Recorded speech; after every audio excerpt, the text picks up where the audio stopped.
I'm Chris Chacon, and I brought a couple of the instruments along that we use, and it's actually not so much about this equipment, but I brought the equipment anyway because often you see people using equipment to try to investigate some kind of phenomenon. I'm an anomaliist and a parapsychological researcher. I've been doing this for about 30 years, and my background in this arena actually started from, I have a background in magic and illusion, so I am equipped to be able to look for things that are fraudulent or not real, and things that obviously have an explanation to them. I spent a good amount of time in understanding the parapsychological method. I worked with a parapsychologist who went through hundreds of cases, embracing the parapsychological method and investigating cases like that.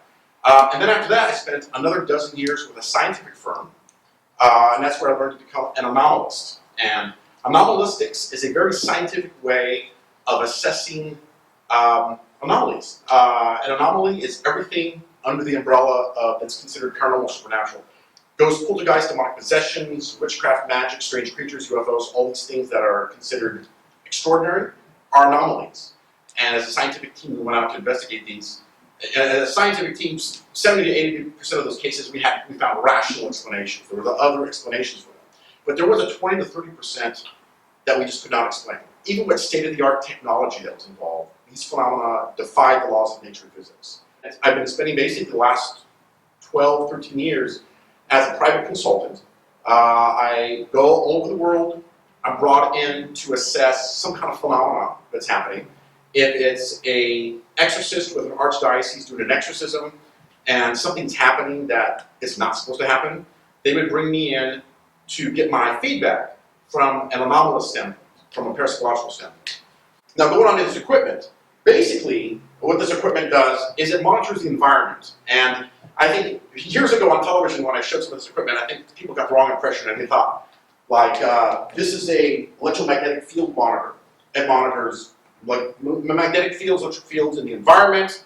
We can monitor magnetic fields from the Earth, geomagnetic fields.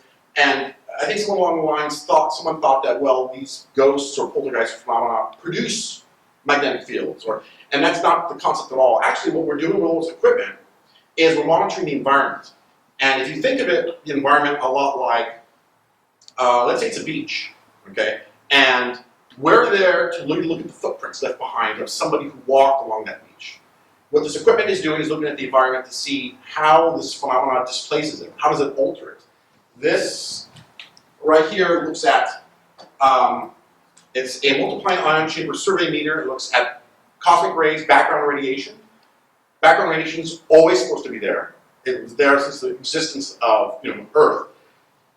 Strangely enough, when people encounter the phenomenon known as cold spots, there have been times when background radiation monitored with the device actually disappears. And there's no way you can just make that kind of radiation disappear. It can't be done. There's something anomalous happening. Of course, you have to check the equipment and do diagnostics on to make sure everything's picking up. But if you're picking up strange readings, you want to make sure the equipment's not.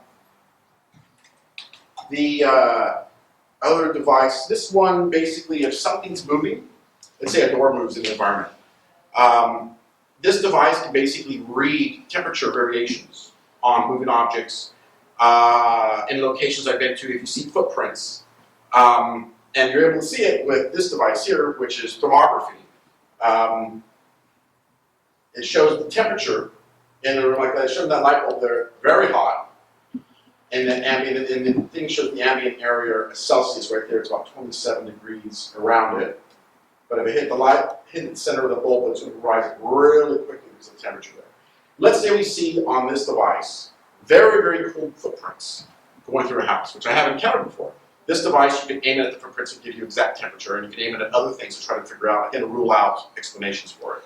Clearly, if it's something that's volatile, because I'm dealing with one right now here in the Southern California area, where the family has basically moved out of the house. They purchased it, they own it, and each of them, including their children, have been hit hard by something they claim is in the environment. And in one, when they finally got a habit of it, they decided to start videotaping things, and they're all in one room, and one of the little kids goes in the kitchen to grab something, and suddenly you hear this hard slap They go into the room with the camera, and sure enough, this hit is, you see a slap, but it goes across the child's face, across their back, as if this thing, I mean, the only way it could be done is someone had to have a big swab of leather and slap it on their back, and the child would have had to have no clothes on, basically, no shirt on, in order for it to be that clear of a slap. So it's very strange what's happening. The family moved out, they've all been hit and beaten by this thing that they claim is some kind of phenomenon.